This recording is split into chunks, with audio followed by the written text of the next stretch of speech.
실장님 어서 오세요. 네, 안녕하세요. 부처님 오신 날 연휴 때는 좀 쉬셨습니까? 하루 전날 예. 성북동에 있는 비구니 스님들이 계시는 수월함에 가서 제가 6살 먹도록 예. 어머님하고 암자에서 살았거든요. 그렇습니까? 그래서 어머님도 그려보고 예. 부처님께 예.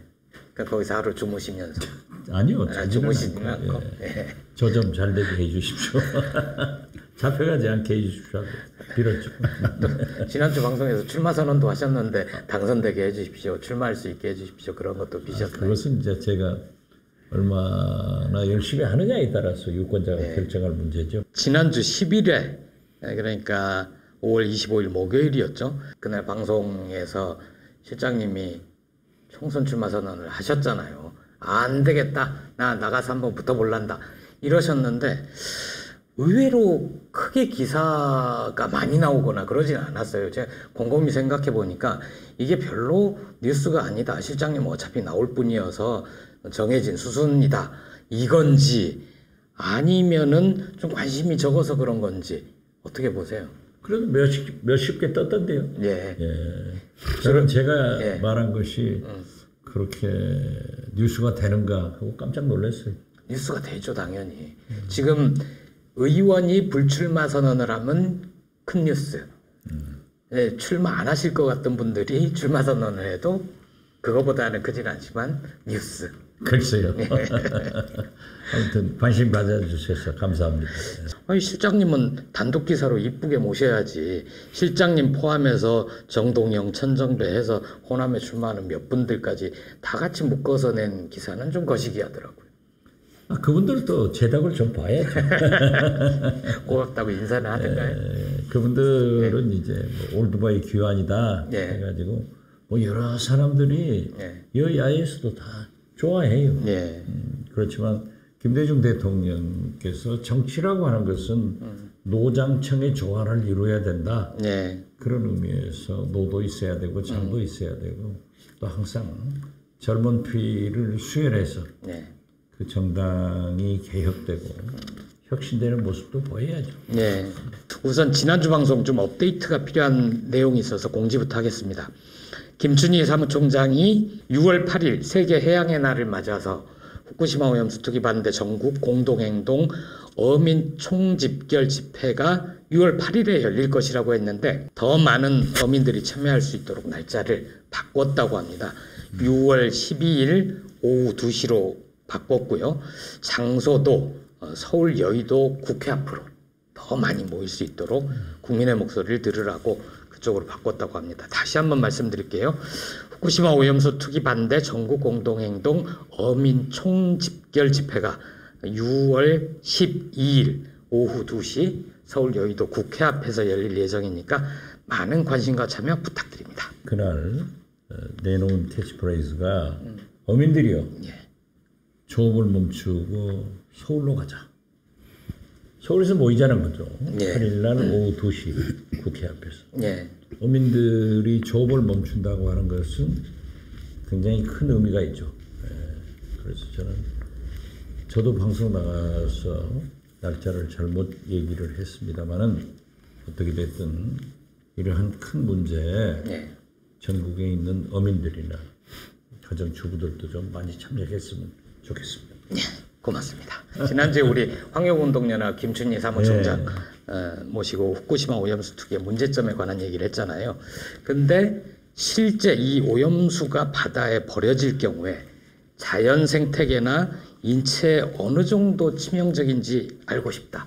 이거 좀 알려줘라. 이런 의견들이 굉장히 많았습니다. 그래서 지난주에 원체 중요한 손님이 오시면서 김익중 반핵의사회 운영위원님입니다. 안녕하세요. 반갑습니다. 박지원 실장님하고는 초면이시죠? 처음 뵙습니다. 실장님이 후쿠시마 오염수 투기 반대를 굉장히 정치권에서 열심히 하고 계시거든요. 이제 동지가 되신 겁니다. 언론에서 이렇게 활동하시고 말씀하시는 거 제가 봤습니다. 현재는 반핵의사회 활동에 주력하고 계신데 전에는 동국대학교 의대 교수님이셨죠? 우리 시청자들께서 잘 교수님에 대해서 모를 수도 있으니까 예, 또 예. 방송을 굉장히 오랜만에 나오셨잖아요. 소개 좀 부탁드리겠습니다. 예, 전 이름이 김익중이고요. 동국대 의대 교수를 하다가 몇 년 전에 좀 퇴임했습니다. 나이는 아직 정년 나이가 아닌데 좀 빨리 놀고 싶어서 퇴임을 했습니다. 그리고 이제 반해의사회 활동도 하고 경주환경연합회 활동도 하고 하여튼 후쿠시마 사고 난 다음에 예.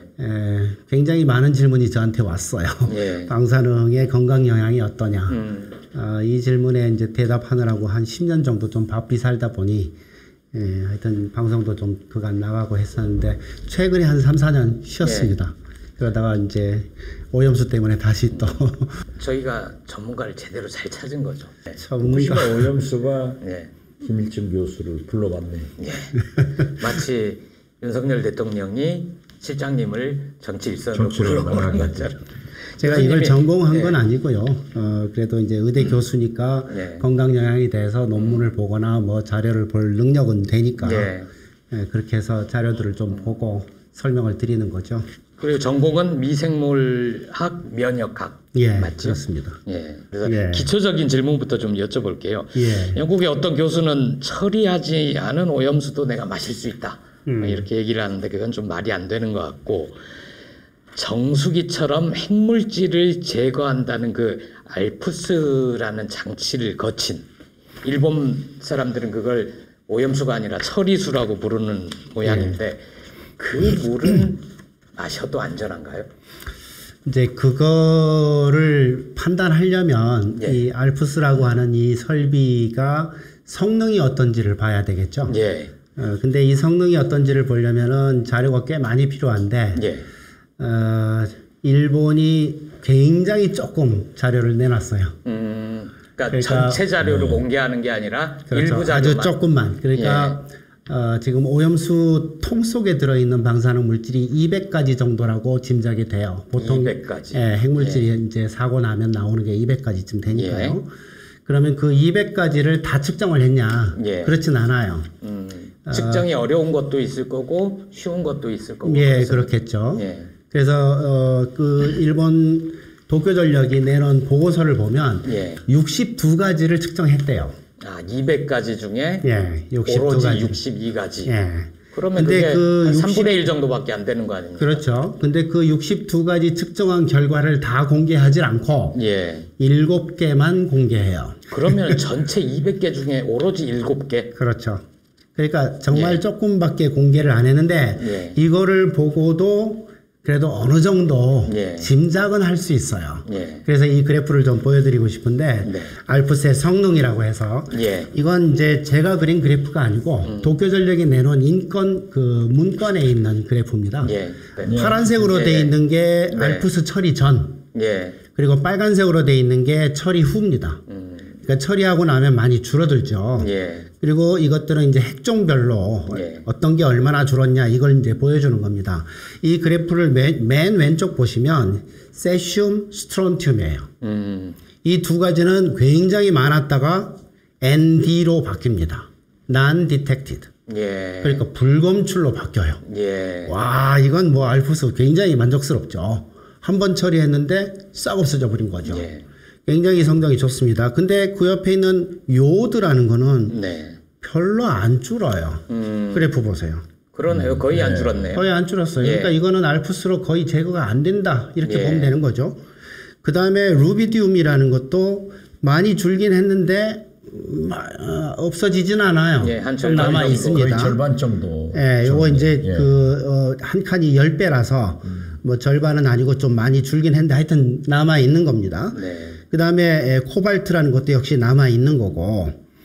그런데 오른쪽, 맨 오른쪽 보시면 탄소 14, 예. 그리고 그 옆에 삼중수소. 예.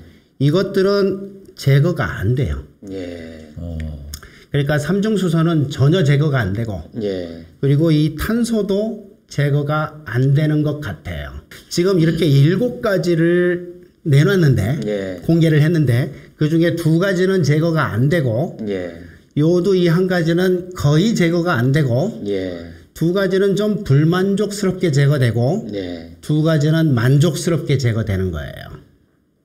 이 상황입니다. 거기서 질문 하나 드리면 혹시라도 이제 그 그래프를 보면 세슘하고 스트리오툼 많이 줄어드는 걸 맨 왼쪽에 세워서 눈에 잘 보이게 한 것 같은 그런 느낌이 드는데 혹시 그 7가지 물질 중에 어느 게 가장 위험하고 이거는 좀 제거되지 않아도 덜 위험하다 이렇게 구별이 가는 게 있습니까? 방사능 물질은요. 네. 다 위험해요. 위험하지 않은 방사능 물질은 없어요. 네. 근데 얘가 내는 방사능의 에너지에 따라서 예. 얘는 좀 더 위험하고 덜 위험하고 이렇게 평가를 하긴 합니다. 근데 덜 위험하더라도 없는 게 아니잖아요. 예. 피폭량이 늘거든요. 예. 그래서 모두 위험하다. 근데 위험한 정도는 핵종에 따라 좀씩 차이가 난다. 예. 이렇게 보시면 돼요. 아까 말씀 중에 오염수 처리 시설을 거치기 전에 원래 담겨 있는 오염수에 있는 방사성 물질은 약 200가지 정도 된다고 예. 말씀하셨잖아요. 예. 그 중에 7가지 정도는 저렇게 어떤 거는 줄어들기도 하고 어떤 거는 거의 안 줄어들기도 하는데 그럼 나머지 190여 가지는 예. 분석된 자료가 없는 겁니까? 아니면 감춘 겁니까? 여기 있어요. 이 그래프에 네. 오른쪽에서 세 번째를 보면 네. 토탈 62 핵종 이렇게 돼 있어요. 자기들이 62가지를 측정했다 이거예요. 예. 그래서 이 그래프인데 네. 원래 이만큼 있던 게 이걸로 줄었다 이겁니다. 예. 62가지를 한꺼번에 지금 통계를 낸 거예요. 많이 줄긴 했는데 네. 여기 지금 이게 지금 배출 기준치예요. 예. 일본 정부가 정한 기준치입니다. 이 기준치보다 높아요. 알프스를 통했는데도 불구하고. 예. 그러니까 지금 7개는 하나씩 설명을 했고 예. 나머지 전체 이걸 포함해서 전체 62가지를 해봤더니 이거라는 거거든요. 그거 합쳐도 70가지 아닙니까? 130가지는 아니죠. 이 7가지를 합해서 62가지를 표현한 게 예. 이거예요. 네.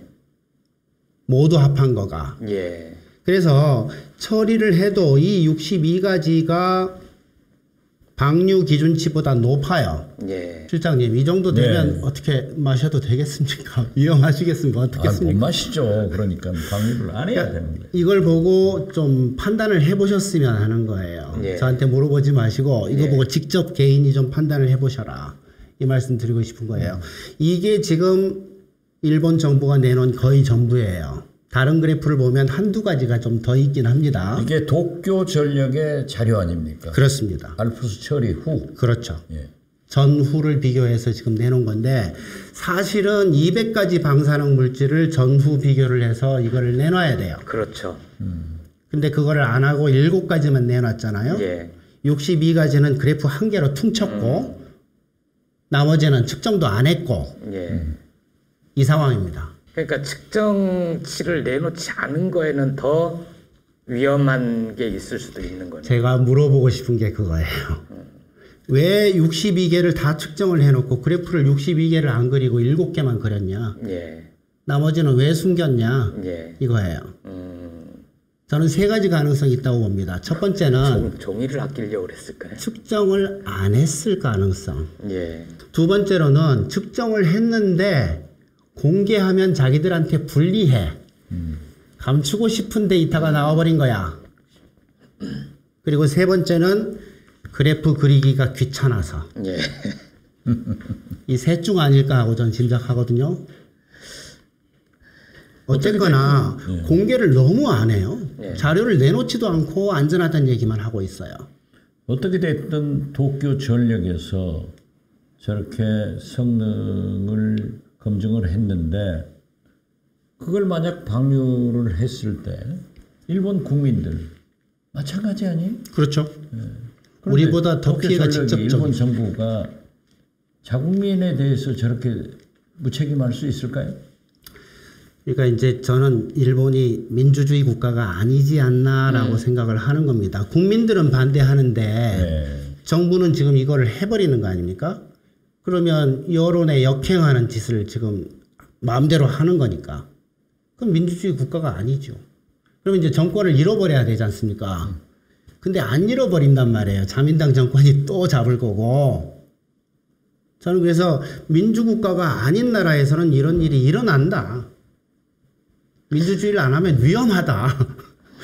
다시 알프스로 돌아가 보겠습니다. 예. 이 우리말로는 다핵종 제거 시설이라고 예. 돼 있던데 이거 풀어서 얘기하면 여러 가지의 방사성 물질들을 제거하는 시설이다. 그렇죠. 그런 그거잖아요. 뜻이죠.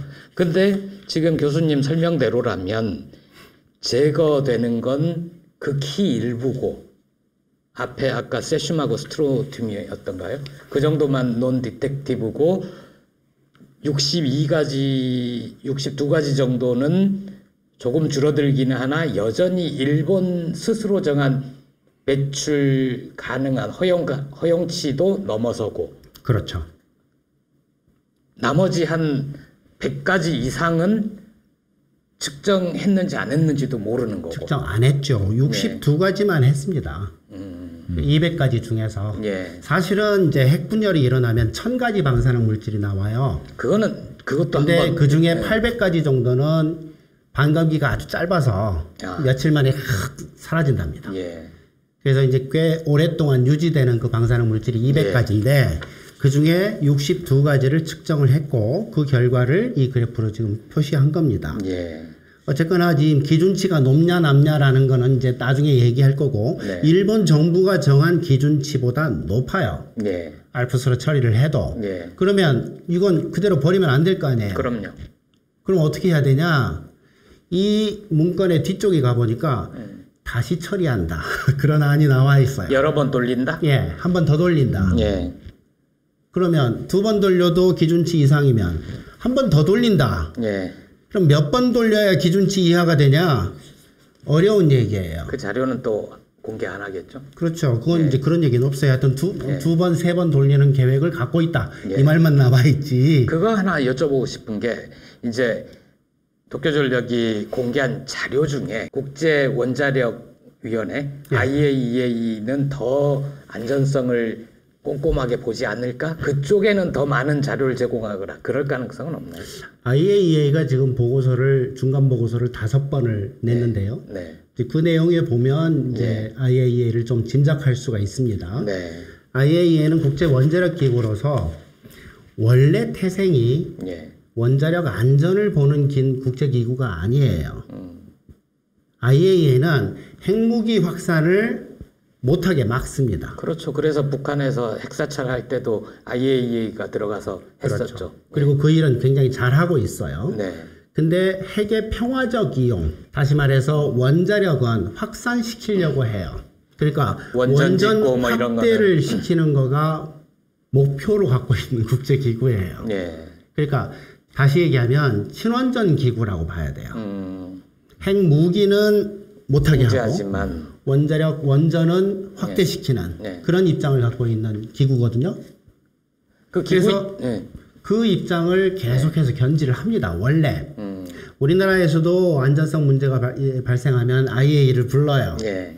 그럼 IAEA가 와서 뭐 이런저런 지적도 하고 예. 그래서 안전성이 좀씩 나아지기도 하고 예. 그렇긴 한데 결국은 사업자의 편을 들어주고 끝냅니다. 그래 왔어요. 그리고 지금도 아직 최종 결론 안 났잖아요. 예. 근데 IAEA 대표가 벌써 뭐 허락을 해줄 것처럼 이미 그러고 있잖아요. 예. 그리고 이 IAEA 보고서에 굉장히 재미있는 게 있더라고요. 지금 일본 오염수 문제에서 가장 핵심이 뭡니까? 원래 이 오염수를 처리하는 방법은 5가지가 있어요. 그거를 일본 도쿄전력이 계속 예. 고민을 해왔어요. 그 중에 뭘 할지. 예. 근데 그 중에 제일 환경에 나쁜 방식을 결정했어요. 그게 투기. 버리겠다는 거죠. 그러니까 처리 방식을 결정하는 게 제일 중요한 문제점이에요. 예. 근데 이 문제점에 대해서 IAEA 보고서를 보면 이렇게 돼 있습니다. IAEA는 처리 방식 결정에 대해서는 관여하지 않는다. 그거는 일본 정부의 권한이다. 이렇게 못을 박습니다. 갑자기 궁금해지는데 그 5가지 중에는 뭐 보관 뭐 이런 식으로 예, 있는 건가요? 예. 예. 아 그리고 근본적인 질문이 갑자기 말씀하시는 거 듣다 보니까 그럼 친원전 세계 기구에 왜 안전성 평가를 맡기는 걸까요? 예를 들어서 그거를 투기를 했을 때 자연 생태계나 인류의 건강에 위해를 가할지도 모른다 하면 WHO 같은 세계 보건기구 같은 데서 그 안전성 평가를 할 수도 있는 거 아닌가요? 저도 좀 그게 불만인데요. 국제적으로 원자력 안전성을 평가하는 기구는 없어요. 네. 없습니다. 그러니까 환경 감시하는 기구는 있긴 하죠. 네. 근데 그 환경 감시하는 기구하고 원자력 기구하고 어디가 더 셀까? 돈도 많고. 하여튼 이제 그런 문제가 발생하는 거죠. 그래서 우리가 국제적으로 기댈 수 있는 국제기구는 없다고 보셔야 됩니다. 그것도 다시 알프스 문제로 돌아가서 알프스를 거친 오염 처리수, 일본 표현대로 하면 처리수, 일지연정, 일본이 정한 허용치를 넘지만 여기에 바닷물을 많이 타서 바다로 내보내면 오염물질이 좀 있더라도 방사성 물질이 있더라도 그 넓은 바다에서 희석되면 자연 생태계나 인체에 미치는 영향이 미미하지 않겠느냐 이런 주장하잖아요. 도쿄전력이 하는 얘기인데 그건 네. 뭐 헛소리라고 봐야 됩니다. 예. 왜냐하면 도쿄전력에서 어떤 형태로든지 간에 방사능을 내보내요. 예. 그러면 그게 거기를 오염시키고 일본 앞바다를 오염시킵니다. 예. 그 우리 국민은 일본산 수산물을 사 먹고 있잖아요. 지금은 후쿠시마 수산물만 금지하고 있죠. 예, 8개 현만 예. 금지하고 있는데 나머지 한 40개, 뭐 30몇 개 현에서 잡힌 거 그냥 수입하고 있거든요. 예. 그게 영향을 받을 거고 그다음에 해류가 뭐 어찌됐건 우리나라에 올 거고 예. 그러면 이제 우리나라 국산 수산물에도 영향이 있을 거란 말이에요. 네. 자, 그러면 방류하기 전에 희석해서 방류하나 방류되면 어차피 희석되지 않습니까? 그렇죠. 무슨 차이가 있어요, 우리한테? 아무 차이가 없는 겁니다. 근데 왜 희석하려고 하냐? 예. 역시 이 그래프로 설명이 된다고 보는 거예요, 저는. 희석을 하면 아까 그 빨간색이 훨씬 줄어들겠죠. 그렇죠. 예. 여기 지금 알프스로 처리를 해도 62가지 방사능 물질이 기준치 이상이란 말이에요. 일본 정부가 정한 방류 기준치 이상이란 말이에요. 예. 근데 이거 10배로 희석하면 기준치 이하가 돼요. 예. 버리는 게 합법이 돼요. 희석하지 않으면 버리는 게 불법이에요. 일본 국내법 불법이에요. 희석을 시켜야 되는 겁니다. 그게 안전성 때문이 아니고. 예.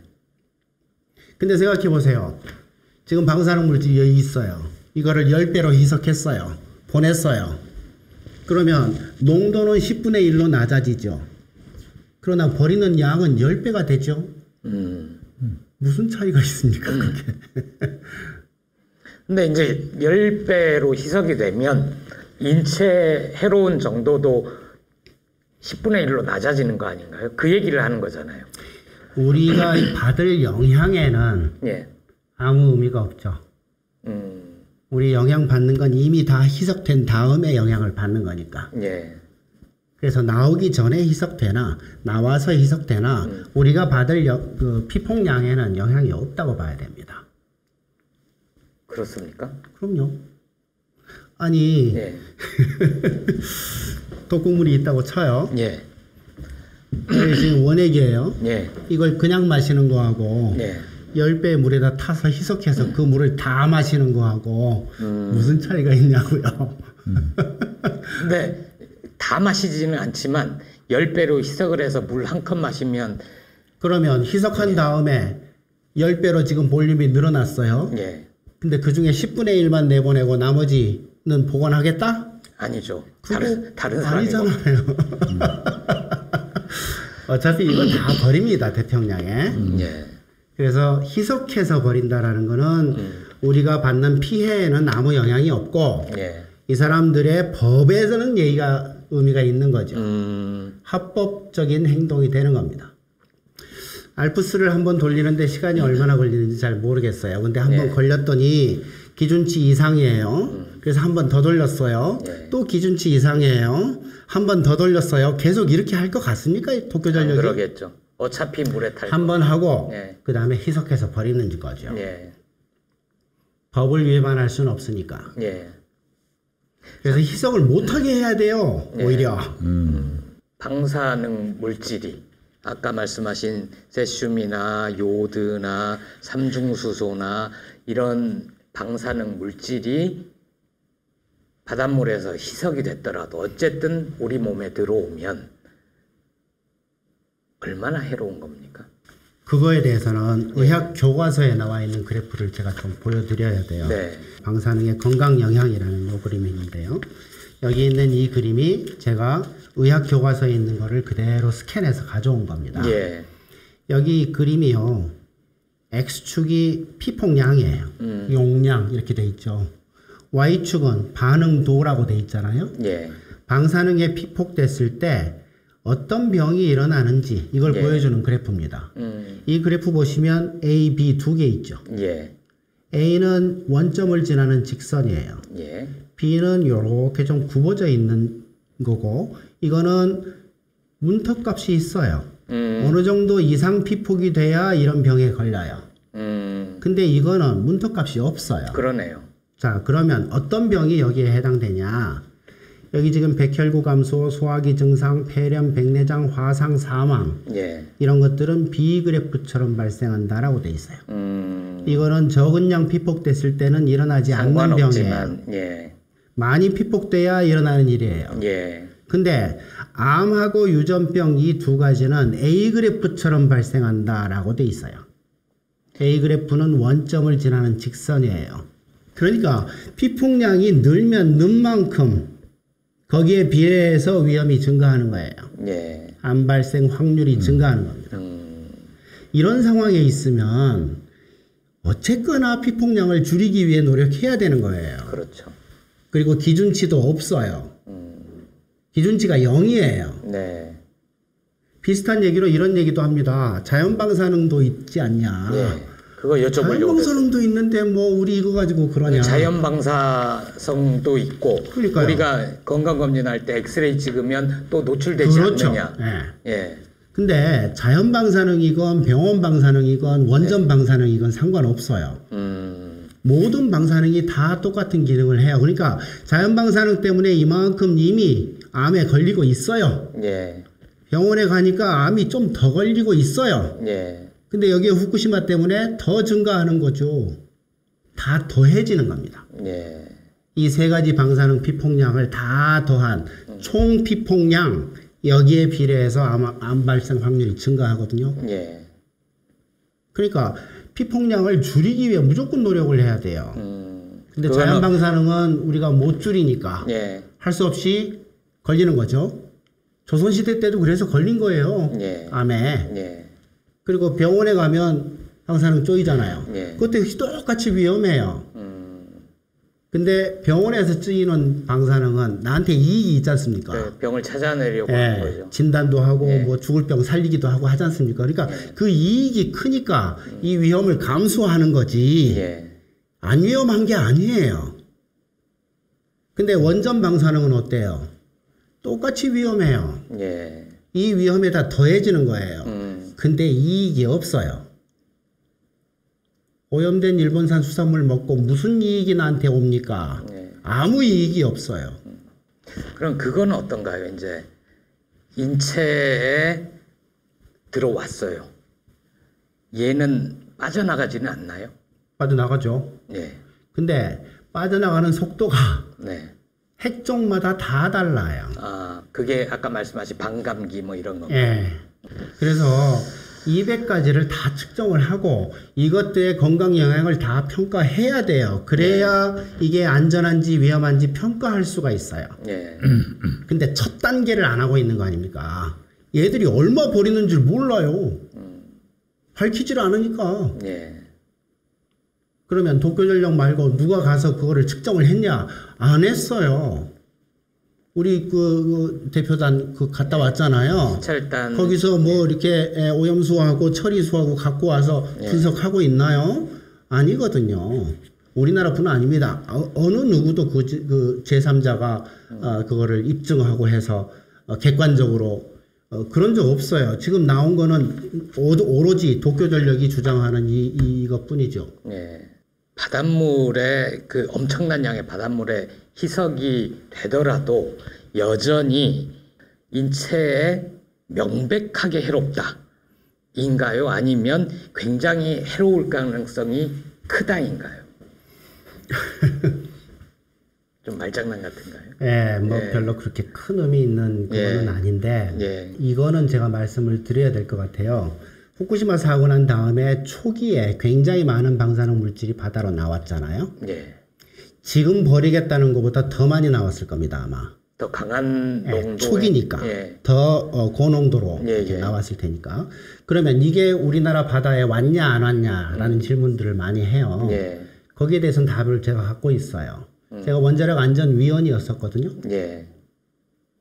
그 박근혜 정부 때. 그때 제가 공식적으로 회의석상에서 보고를 받은 바가 있어요. 그러니까 후쿠시마 사고 난 다음에 우리나라 근해에서 세슘 농도가 높아졌어요. 그 영향으로. 이미. 이번에 버리면 더 높아지죠. 그러니까 일본 앞바다에 버리는 거가 우리 근해에도 영향을 준다라는 거는 이미 확인이 된 거고 그러면 그때는 왔는데 지금은 안 온다? 그 얘기는 할 수 없는 거고 그때야 뭐 어쩔 수 없었다고 하더라도 사고였으니까. 그렇죠. 지금은 인위적으로 바닷물에 투기를 하는 거는 막아야 된다. 그 말씀이신 거죠? 그렇죠. 그때는 기술적으로 불가능했으니까 버렸다 하더라도 지금은 가능한 방법이 4가지나 있는데 이거 다 안 하고 버리겠다는 거니까. 그 4가지가 뭡니까? 보관. 제가 그거 다 기억을 못해요. 어떤 거는 끓여서 뭐 이렇게 이렇게 증발되는 거 아닌 것들은 좀 남기자 이것도 있고 탱크를 더 많이 지어서 더 오랫동안 보관하자 이런 것도 있고 몇 가지 더 있었습니다. 그런데도 방류 사실상 투기를 선택한 이유는 그게 가장 손쉽고 돈이 덜 들기 때문이다. 그렇게 의심하죠 저는. 왜냐면 다른 방식들이 돈이 얼마 드는지 내가 모르니까. 하여튼 가장 욕을 많이 먹을 만한 가장 위험한 방법을 선택을 한 거고 아마 장점도 있겠죠. 적어도 돈은 덜 든다든지 뭐 이런 장점이 있으니까 그걸 택했겠죠. 실장님 그거 하나 여쭤볼게요. 우원식 의원님이 잘 지적을 하셨던데 이번 시찰단장이 시설 둘러보고 브리핑을 하면서 마지막에 얘기했던 게 비상시에 차단 장치가 잘 작동하는지 눈여겨봤다. 뭐 이런 표현을 썼어요. 근데 이 말은 비상시에 차단 장치가 작동한다는 말은 그거는 방류를 전제하는 거죠. 전제로 하는 거잖아요. 그런데 방류도 지금 현재 가지고 있는 게 10년분이라는 거 아니에요? 그렇죠. 그걸 희석해서 30년간 방류를 한다. 지금부터 30년 사이에 또 새로 생긴 것은 또 한다. 그렇죠. 그렇기 때문에 어제 제가 미국에서 오신 분하고 좀 얘기를 했는데 이건 100년, 200년 가는 거다. 맞습니다. 그렇기 때문에 우리나라 어민들만 반대를 하는 게 아니라 물론 일본 국민들도 반대하지만은 미국의 웨스트 코스트 서부 태평양 연안에 있는 모든 사람들도 다 반대할 것이다. 그러면 이것을 어떻게 억제를 시키느냐? 윤석열 대통령은 안 한다. 이랬을 때 그분은 그런 얘기를 하더라고요. 커머셜 베이스로 한번 접근해 볼 필요도 있다. 민사로. 그렇기 때문에 미국의 어떤 로펌이 그러한 것을 조사해가지고 한국과 함께 도쿄 전력을 상대로 해서 소송을 한다. 그랬을 때는 날상 못한다. 그런데 이제 그 문제는 그때 그 로펌을 선정하는 그런 시드마니가 좀 필요한데 이러한 것이 문제가 되지 않겠느냐. 예. 그분은 자기도 그 시드마니를 좀 낼 용의가 있다 이런 얘기를 하더라고요. 예. 그래서 제가 우리 그 환경연합 예. 사무총장 지난주에 했거든요. 그분에게 연락을 해서 모르겠어요. 우리나라 큰 로펌이 미국 로펌하고 좀 그런 것을 해보면은 방류가 정지되지 않을까 이런 예. 생각도 해요. 예. 근데 그 소송이 만일 제공이 된다면은 원고 모집을 좀 하셔야겠네요. 그렇죠. 예. 소송을 할 원고. 예. 아니 근데 그 민사로 한다고 하더라도 일단은 저자들이 7월부터 방류를 한다는 거잖아요. 그거를 막을 수 있는 뭐 가처분 신청 이런 것까지는 세계 어떤 기구에 뭘 할 수가 없는 거 아닌가요? 예, 그렇죠. 핵 폐기물을 바다에 버릴 수 없다는 그런 법은 있답니다. 예. 제가 그 법 쪽은 잘 몰라서. 근데 그 법에 근거해서 호소할 수 있는 방법이 있다고 하던데. 예. 그게 어느 정도 구속력을 갖는지까지는 잘 모르겠어요. 그럼 이 형사재판소 이런 것도 결국 일이 벌어지고 나서 할 수 있는 거고. 그렇죠. 일단은 저걸 좀 제지를 하려면 이런 거야말로 진짜 유엔에서 결의안으로 유엔 안보리 결의안으로 제재 같은 거 해야 되는 거 아닙니까? 이런 일이 사실은 이제 처음이 아닙니다. 기억나실지 모르겠는데 2013년 이명박 정부 때 일본이 오염수를 한번 버린 적이 있어요. 그때 이제 아마 이제 국제적으로 외교 이제 루트를 통해서 일본에게 항의도 하고 했을지 모르겠어요. 저는. 근데 어쨌거나 그 사건이 있고 난 다음에 일본이 하여튼 우려에도 불구하고 오염수를 버렸어요. 그러니까 한국 정부가 어떻게 했냐? 몇 가지 조치를 했죠. 한국 정부가 할 수 있는 일을 했어요. 그러니까 지금도 하고 있는 후쿠시마 근처 8개현의 수산물 수입 금지. 그때 한 조치거든요. 그리고 그 8개현에서 농산물 수입도 금지시켰었습니다. 그리고 수산물 전수조사 뭐 이런 조치를 했었거든요. 그러니까 국제사회에 그렇게 호소를 하고 정부 차원에서 그래도 계속해서 그거를 진행을 할 경우에 한국 정부가 단독으로 할 수 있는 일이 있어요. 지금 이 조치를 더 확대하든지 할 수 있지 않습니까? 그렇게 확대를 하는 것도 좋은 일이지만은 문제는 방류가 되면은 우리 삼면의 바다인 우리 해수들도 오염되잖아요. 그렇죠. 거기서 생산되는 수산물. 그것까지는 못 막겠지만 적어도 일본산 수산물 수입 전면 금지. 만일 이런 걸 해주면 적어도 국민들이 아 정부가 꽤 우리를 위해서 일을 해주는구나라고 느낄 것이고. 뭐 지금 뭐 이미 그 검증단 갔는데 일본의 농수산성인가요?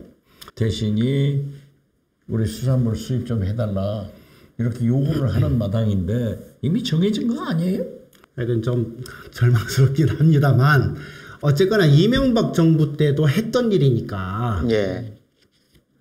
이명박 정부 때도 뭐 일본하고 이렇게 막 갈등하고 뭐 그 독도 때문에 좀 그러긴 했었지만 처음엔 잘 지내다가 그랬어요. 어쨌거나 그때보다 못한 세월은 아니지 않습니까? 한 10년 더 그래도 지났는데 지금 국민의힘이나 정부 당국자들이 이명박 정부 때의 광우병 괴담이다 이렇게 얘기를 하는 사람들이 많아요.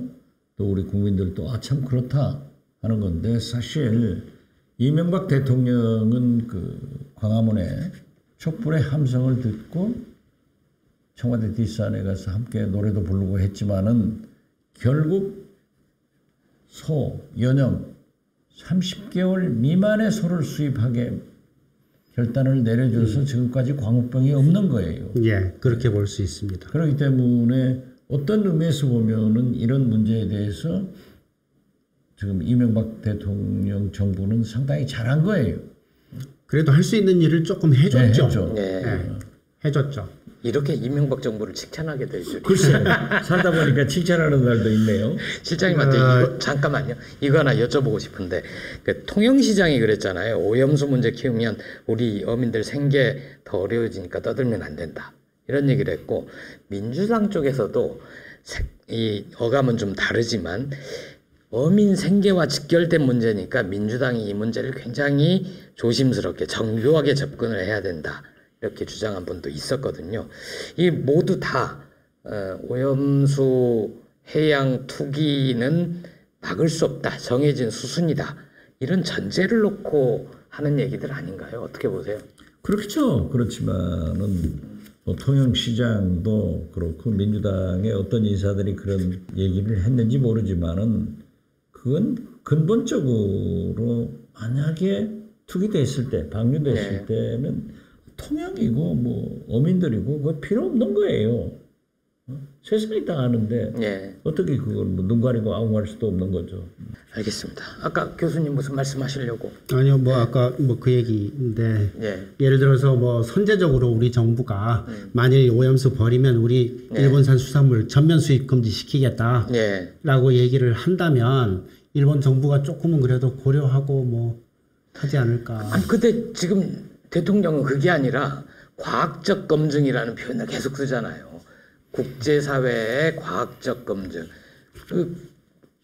그분 말씀은 이제 이게 얼만큼 인체에 해로운지에 대해서 구체적인 데이터가 나오고 검증이 되지 않으면 방류를 용인하겠다. 투기로 용인하겠다. 이런 걸 깔고 있는 이게 거죠. 지금 과학이잖아요. 적어도 이 도쿄전력이 내놓은 자료 이거를 근거해서는 판단을 해줘야죠. 이걸 안 보는 게 과학이에요? 이 자료를 검토하지 않는 게 과학입니까? 여기 한 개만 좀 더 보고 싶은데요. 같은 문건에 일본 정부가 도쿄전력이 내놓은 겁니다. 이게 지금 소위 처리수의 상태라는 그래프인데요. 여기 보시면 여기 지금 1 내지 5 내지 10 내지 100 이렇게 돼 있잖아요. 이게 일본이 정한 기준치가 1이에요.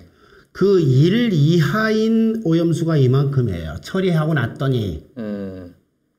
근데 기준치의 1배 내지 5배쯤 되는 게 31만 9천 톤이에요. 지금 현재 보관하고 있는 처리수가. 그러니까 알프스를 통하고 난 다음에 거친 놈이 이런 거예요.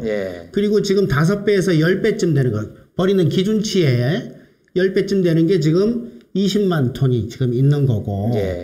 그리고 이거는 10배 내지 100배예요. 그건 심각하네요. 그리고 이거는 100배 내지 2만 배예요.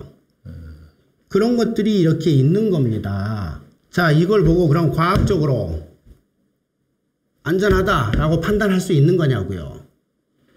알프스 검증 자체를 인정할 수 없는 그런 통계 아니에요. 저는 그렇게 생각합니다. 그러니까 여기 지금 뭐 여기 노란 거 오른쪽에 있는 이거는 이제 고장이 나서 이렇대요. 영혼 없다고 칩시다. 알프스가 그러면 여러 개가 있나 보죠? 알프스가 그 사이에 계속 고장도 나고 뭐 필터를 안 갈아주기도 하고 뭐 그런 일들이 있었어요. 정수기에 필터 안 갈면 그게 무슨 기능을 합니까? 그러니까요. 그래서 문제가 있을 당시에 이제 모아둔 게 이 정도다 이 말씀이니까 요거 노란 거 빨간 거는 빼고 이 파란 것만 가지고 정상 가동됐을 때 가지고 얘기를 하자고요. 적어도 일본 정부가 정한 기준치에 맞는 게 이 세 개 중에 이 제일 적지 않습니까? 이게 지금 알프스의 성적인 거예요.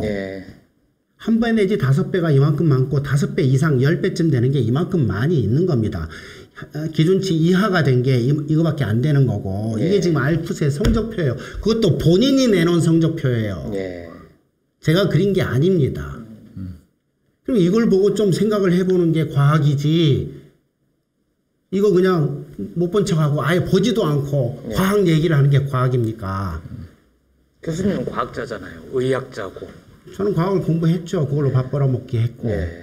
그런 분의 말씀을 좀 귀담아 드려야 되는 거 아닙니까? 과학이 아니라도 고등학생이라도 충분히 이해할 수 있는 그래프입니다. 이건 도쿄전력이 내놓은 자료예요.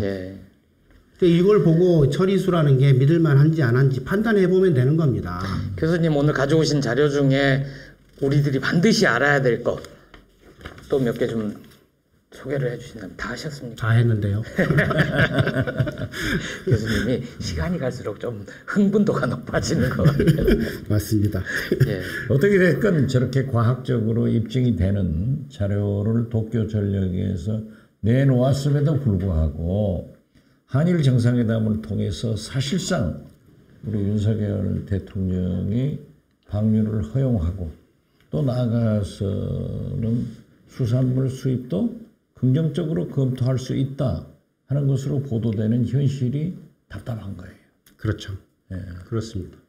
그래서 이것은 어떤 경우에도 저는 윤석열 대통령이 아직도 시간적인 여유가 있기 때문에 이러한 것을 검토하셔가지고 절대 안 된다 하는 결단을 내리시는 것이 좋다 그렇게 생각합니다. 예, 좀 슬슬 정리하려고 하는데 교수님 오늘 박지원 식탁 처음 출연하신 소감은 어떻습니까? 뭐 평소에 좀 제가 좋아하는 예. 정치인 우선 재밌으시고 예. 열려 계시고 그래서 예. 하여튼 별로 조심하지 않고 얘기를 해도 소화 가능하신 분이다 예. 이렇게 생각하고 마음 편히 출연했습니다. 그런데 저는 전혀 모르겠어요. 그렇게 그림 가지고 예. 도표 가지고 설명해 주니까 아 시각적으로 저게 나쁘구나 안 되겠다. 그래서 좀 교수님이 이 방송 저 방송 좀 많이 나가셔서 서울에 올라오는 게 만만치가 않아서요. 제 생각에는 교수님이 과학에 기반해서 의학에 기반해서 또 도쿄전력이 만든 저 자료에 기반해서 설명을 해도 분명히 괴담 유포한다라고 공격하는 사람들이 많을 거예요. 제 별명이 괴담 교수였습니다. 조선일보가 붙여준 별명인데요. 예. 이번에 그 환경연합 사무총장께서 말씀하시는 것도 이제 그 후로 보도되는 것을 보았는데요. 우리 국민의 85% 이상이 오염수 방류를 반대하고 있어요. 예. 그 중에서도 특히 아이들의 식탁, 학교 급식을 관리하는 주부들이 여성들이 90% 이상 예. 반대를 하고 있고 이건 보수 진보를 가리지 않더라고요. 예. 보수에도 80% 이상이 반대를 하고 있다고 하면은 예. 윤석열 대통령, 윤석열 정부가 어떻게 처리해야 될 것인가 하는 것은 자명하다고 생각하는데 오늘 이렇게 우리 김 교수님께서 도쿄 전력의 자료를 가지고 설명을 해주니까 저같이 과학의 문외한도 금방 눈에 띄네요. 졸리던 것이 그냥 금방 떠져.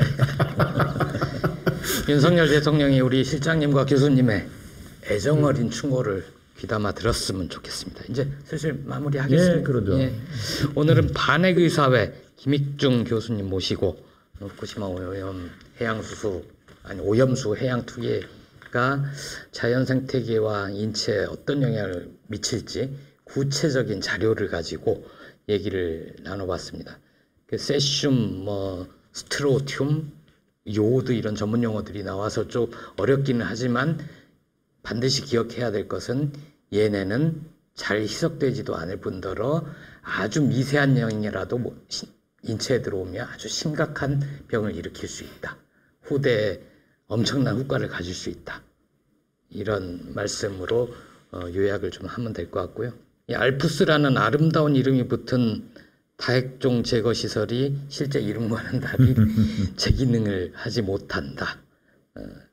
여전히 처리를 해도 오염물질이 방사성 오염물질이 많이 남아있다. 이런 말씀인 것 같습니다. 오늘 교수님 말씀이 우리 시청자들뿐만 아니라 일본 시민들에게도 좀 전달이 돼서 일본에 깨어있는 시민들이 그리고 생계를 위협받고 있는 어민들이 적극 나서서 일본에서 일단 좀 1차 저지를 해주셨으면 좋겠고요.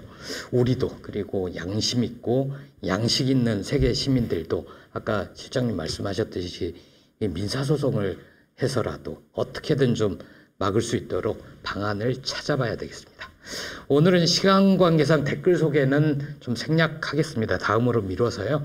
다음 주 방송 때 13회 방송 때 지난 방송 그리고 오늘 방송의 주요 댓글을 소개하고 선물 드리도록 하겠습니다. 잠깐요. 제가 오늘 지금 3번째 방송을 했고요. 예. 오늘 또 2번 더 남았어요. 아이고. 그런데 이 자료를 저한테 한 분을 주시면 아이 그럼요. 예. 그 전문적인 용어는 사용하지 않고 예. 지금 제가 환경연합에서 여론조사도 85% 국민이 예. 반대한다 이런 내용을 하듯 예. 제가 좀 우리 김일청 아이, 그럼요. 교수님을 팔아서 제가 실력 있는 것처럼 반대 캠페인에 아니 나서겠습니다. 이 자료는요 제가 선언합니다. 이거는 이제 제가 만든 자료가 아니고 도쿄전력이 공개한 자료이니까 우리 실장님뿐 아니라 무한 공유 예. 해주길 바랍니다. 예, 감사합니다. 저희 댓글에도 자료를 공개를 하겠습니다. 저는 예, 잘못하면은 고소를 잘 당하니까 또 압수수색도 잘 당해요. 저는 한 번 당해봤습니다. 아 그래요? 한 번 딱. 우리 같은 도움지네요. 예, 오늘 방송이 우리 시청자님들께 굉장히 유익한 방송이길 기대하고요. 저희는 늘 격려와 비판에 귀 기울이는 겸손한 박지훈의 식탁이 되겠습니다. 실장님은 뭐 부탁하실 거 있죠?